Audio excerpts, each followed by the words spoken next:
यदि शादी में आ रही है बाधाएं, तो माँ बाप या वर या कन्या देवउठनी एकादशी के दिन इनमें से कोई भी एक उपाय यदि करते हैं, शादी की अड़चनें दूर होती हैं।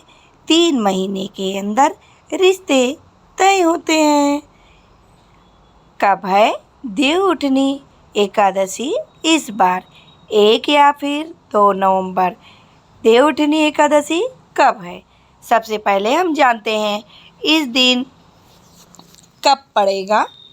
इस बार कब पड़ेगा देवउठनी एकादशी? इस दिन 4 महीने की योग निद्रा से जागेंगे भगवान विष्णु। देवउठनी एकादशी के दिन देवउठनी एकादशी का विशेष महत्व माना जाता है, क्योंकि इस दिन भगवान विष्णु अपनी योग निद्रा से जागते हैं। यही कारण है कि इसे देव उत्थान एकादशी और प्रबोधिनी एकादशी के नाम से भी जाना जाता है। इस साल ये एकादशी कब मनाई जाएगी? देवउठनी एकादशी का सभी एकादशियों के तिथियों में सर्वाधिक महत्व बताया गया है। ये वो दिन होता है जब भगवान विष्णु अपनी 4 महीने की योग निद्रा से जागते हैं। भगवान के जागृत अवस्था में आते ही चतुर्मास का समापन हो जाता है, जिससे शुभ मांगलिक कार्यों की फिर से शुरुआत हो जाती है। एकादशी हर साल कार्तिक शुक्ल पक्ष की एकादशी तिथि को मनाई जाती है। इसे प्रबोधिनी एकादशी के नाम से भी जाना जाता है। चलिए मैं आपको अब आगे बताती हूँ कि इस साल देवउठनी एकादशी किस दिन मनाई जाएगी। देवउठनी एकादशी 1 नवंबर 2025 को मनाई जाएगी और इस एकादशी का पारण समय 2 नवंबर को की दोपहर 1:11 से 3:23 तक रहेगा। पारण तिथि के दिन हरिवासर समाप्त होने का समय दोपहर 12:55 पर होगा। गौड़ देवोत्थान एकादशी व्रत 2 नवंबर को है और पारण का समय 3 नवंबर की सुबह 6:34 से 8:46 तक रहेगा। देवउठनी एकादशी कैसे बनाते हैं? इस दिन प्रातःकाल उठकर व्रत का संकल्प लेना चाहिए और भगवान विष्णु की पूजा करनी चाहिए। घर के आंगन में भगवान विष्णु के चरणों की आकृति बनानी चाहिए।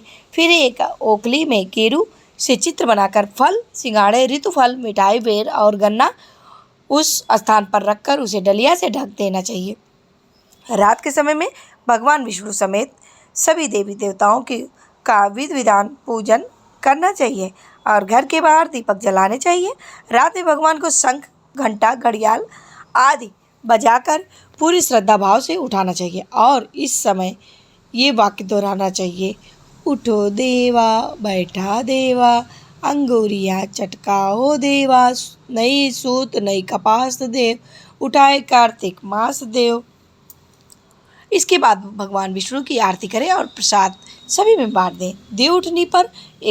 देवउठनी एकादशी पर तुलसी विवाह का भी महत्व है। कई लोग देवउठनी एकादशी के दिन तुलसी विवाह का भी आयोजन करते हैं। इस दिन तुलसी के पौधे का भगवान शालिग्राम से विवाह कराया जाता है। शास्त्र में कहा गया है, जिन दंपतियों के कन्या नहीं होती उन्हें अपने जीवन में एक बार तो तुलसी विवाह का आयोजन जरूर करना चाहिए।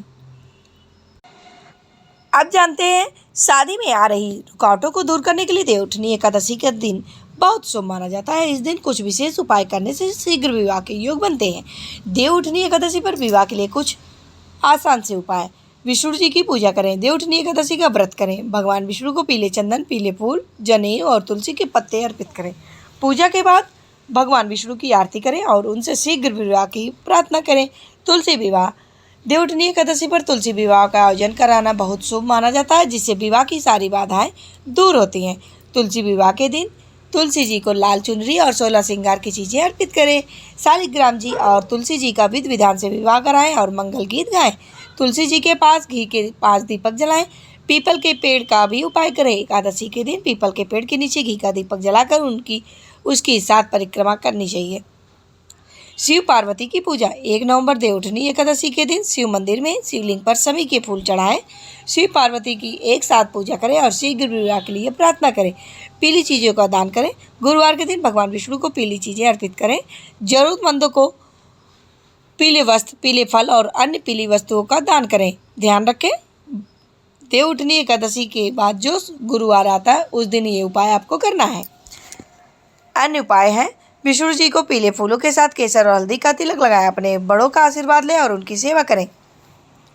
इन उपाय को यदि पूरी श्रद्धा और विश्वास के साथ कर रहे हैं तो विवाह में आ रही बाधाएं दूर होंगी और 3 महीने के अंदर विवाह तय हो जाएगा।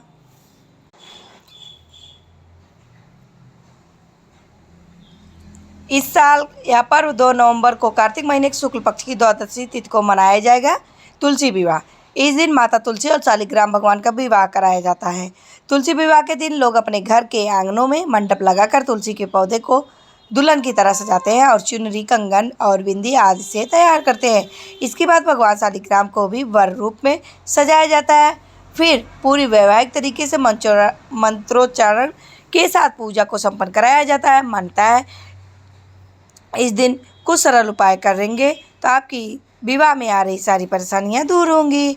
जिनके जीवन में विवाह से संबंधित परेशानियां आ रही है, तुलसी विवाह के दिन सुबह स्नान करने से पहले 1 चुटकी हल्दी मिला लें। यह करने से शरीर और मन दोनों शुद्ध होंगे। और फिर तुलसी माता और भगवान विष्णु शालिग्राम की पूजा के समय उन्हें हल्दी का लेप या हल्दी मिश्रित दूध अर्पित करें। इससे व्यक्ति का गुरु ग्रह बृहस्पति में बदल जाएगा और विवाह के योग मजबूत होंगे। तुलसी विवाह के दिन भगवान शालिग्राम और तुलसी माता का विवाह संस्कार सबसे जरूरी चरण होता है। इस दिन पूजा के बाद भगवान शालिग्राम और तुलसी माता को मौली से आपस में बात कर गठबंधन किया जाता है। इसके बाद किसी गरीब ब्राह्मण या कन्या को फल, मिठाई, वस्त्र का दान करने की परंपरा है। यह दान करने से अत्यंत शुभ फल मिलता है। तुलसी विवाह के दिन शाम के समय तुलसी के पौधे के नीचे शुद्ध देसी घी का दीपक जलाएं और जलाते समय अपने मन की मनोकामना कहें। यह करने के बाद तुलसी भी चालीसा का पाठ करें और देवी का वैदिक मंत्र ओम सृष्टिकर्ता मम विवाह कुरु कुरु स्वाहा का 11 बार या फिर 108 बार जाप करें। यह करने से तुलसी माता प्रसन्न होती है और घर परिवार में सौभाग्य की प्राप्ति भी कराती हैं। तो दोस्तों, उम्मीद करती हूँ कि मेरी ये छोटी सी जानकारी आप सबको ज़रूरी पसंद आई होगी। प्लीज़ दोस्तों कमेंट में जय श्री हरि अवश्य लिखें। धन्यवाद।